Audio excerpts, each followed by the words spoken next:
Israel Iran యుద్ధం నేపథ్యంలో ఇరాన్లోని భారత పౌరులకు మన ఎంబసీ కీలక అడ్వైజరీ జారీ చేసింది. తక్షణమే టెహ్రాన్ను వీడి వెళ్లాలని ఆదేశించింది. టెహ్రాన్ వెలుపల సురక్షిత ప్రాంతాలకు వెళ్లిపోవాలని అడ్వైజరీలో పేర్కొంది. టెహ్రాన్లోని భారతీయులు, పబ్లిక్ ఇన్ఫర్మేషన్ అధికారులందరూ తమ తమ సొంత మార్గాల్లో నగరాన్ని వీడాలని కోరింది ఇండియన్ ఎంబసీ. ఇప్పటి వరకు భారత రాయబార కార్యాలయాన్ని సంప్రదించని ఇండియన్స్ వెంటనే దౌత్యాధికారులతో కాంటాక్ట్ అవ్వాలని విజ్ఞప్తి చేసింది. వారు ఉంటున్న లొకేషన్లు, మొబైల్ నంబర్లను షేర్ చేయాలని ఇరాన్లోని భారత ఎంబసీ తమ అడ్వైజరీలో వెల్లడించింది. పశ్చిమాసియాలో యుద్ధ వాతావరణం నేపథ్యంలో ఇప్పటికే ఇరాన్ నుంచి భారతీయుల తరలింపు ప్రక్రియ ప్రారంభించింది ఇండియన్ ఎంబసీ. సోమవారం 110 మంది భారత పౌరులు టెహ్రాన్ నగరాన్ని వీడారు. అర్ధరాత్రి దాటిన తర్వాత అర్మేనియాకు చేరుకున్నారు. ఇరాన్లో భారత్కు చెందిన వందలాది మంది విద్యార్థులు, పౌరులు ఉన్నారు. వారిని సురక్షిత ప్రాంతాలకు చేర్చేందుకు సహకరించాలని భారత ప్రభుత్వం చేసిన విజ్ఞప్తికి టెహ్రాన్ స్పందించింది. ప్రస్తుతం గగనతలం మూసివేసినందున భూ సరిహద్దుల మీదుగా తీసుకెళ్లొచ్చని వెల్లడించింది. దీంతో ఆర్మేనియా, అజర్బైజాన్, తుర్క్మెనిస్తాన్, ఆఫ్ఘనిస్తాన్ మీదుగా భారతీయులను తరలించేందుకు చర్యలు చేపడుతోంది ఇరాన్లోని భారత రాయబార కార్యాలయం.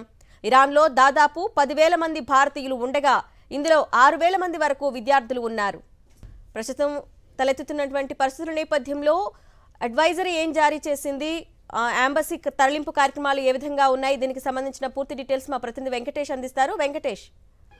ఇరాన్, ఇజ్రాయెల్ మధ్య ఉద్రిక్తత రోజు రోజుకు మరింత ముదురుతోంది. పశ్చిమాసియాలో పూర్తిగా యుద్ధ మేఘాలు కమ్ముకున్నాయి.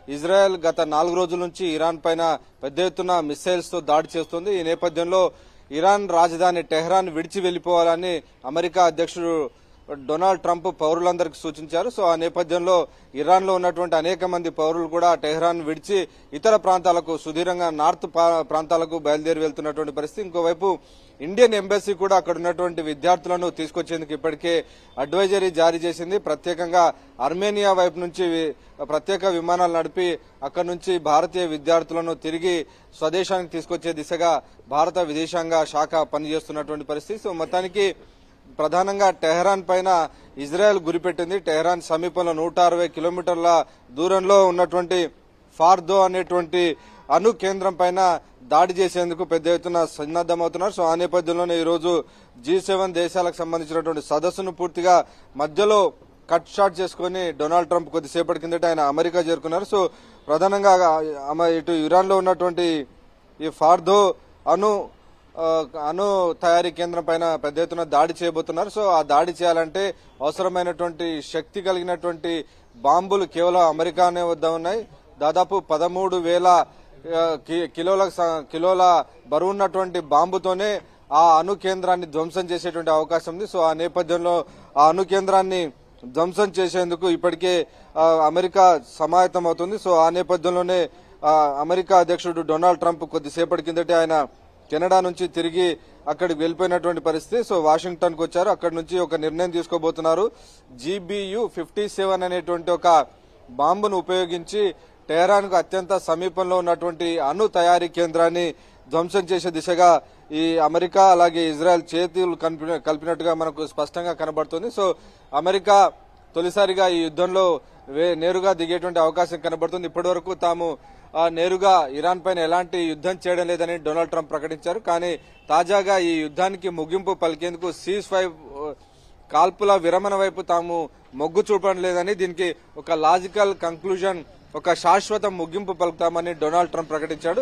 సో ఆ శాశ్వత ముగింపు అణు తయారీ కేంద్రం ఫార్దో అనేటువంటి అణు తయారీ కేంద్రం పర్వతం సొరంగాల్లో ఉంది, చాలా డీప్ గా లోపల ఉంది. సో దాన్ని ధ్వంసం చేయాలంటే 13,000 కిలోల బరువున్నటువంటి GB-587 సంబంధించినటువంటి బాంబును ఉపయోగిస్తే తప్ప అది ధ్వంసమయ్యేటువంటి పరిస్థితి లేదు. కాబట్టి అమెరికా వద్ద ఉన్నటువంటి విమానాలు మాత్రమే ఆ బాంబును మోసుకొని తీసుకురాగలవు. కాబట్టి అమెరికా ఆ దిశగా వాటిని ఇరాన్ రాజధాని టెహ్రాన్ పైన వేసేటువంటి అవకాశం ఉంది. ఆ నేపథ్యంలోనే టెహ్రాన్ లో ఉన్నటువంటి ప్రజలందరూ కూడా టెహ్రాన్ ఖాళీ చేసి వెళ్లిపోవాలని ట్రంప్ కొద్దిసేపటి కిందటే వార్నింగ్ ఇచ్చినటువంటి పరిస్థితి. ఇంకోవైపు ఇజ్రాయెల్ ఇరాన్ సుప్రీం లీడర్ ఖొమేనీని హతం చేసేందుకు పన్నినటువంటి ప్రణాళికను కూడా ట్రంప్ అతన్ని హత్య చేయొద్దనేటువంటి ఆదేశాలు ఇచ్చారు. సో ఆ నేపథ్యంలో ఆ ప్లాన్ ను ఇజ్రాయెల్ పక్కకు పెట్టినటువంటి పరిస్థితి. సో మొత్తానికైతే ఎట్టి పరిస్థితుల్లో ఇరాన్ చేతిలో ఒక్క ఆటం బాంబు కూడా అణు ఆయుధం కూడా ఉండొద్దు అనేది ప్రధానంగా ఇరాన్ చేతిలో ఎటువంటి అణ్వాయుధం ఉన్నా అది మొత్తం ప్రపంచ మానవాళికే ముప్పు అని అమెరికా ఇజ్రాయెల్ భావిస్తోంది. సో ఆ నేపథ్యంలోనే ఫైనల్ గా రేపు ఒక పెద్ద బాంబును ఫార్దో అణు కేంద్రం పైన దాడి చేసి ఈ యుద్ధానికి ముగింపు పలికే దిశగా అమెరికా ఇజ్రాయెల్ ప్రయత్నాలు చేస్తున్నాయి. Okay Venkatesh, thank you.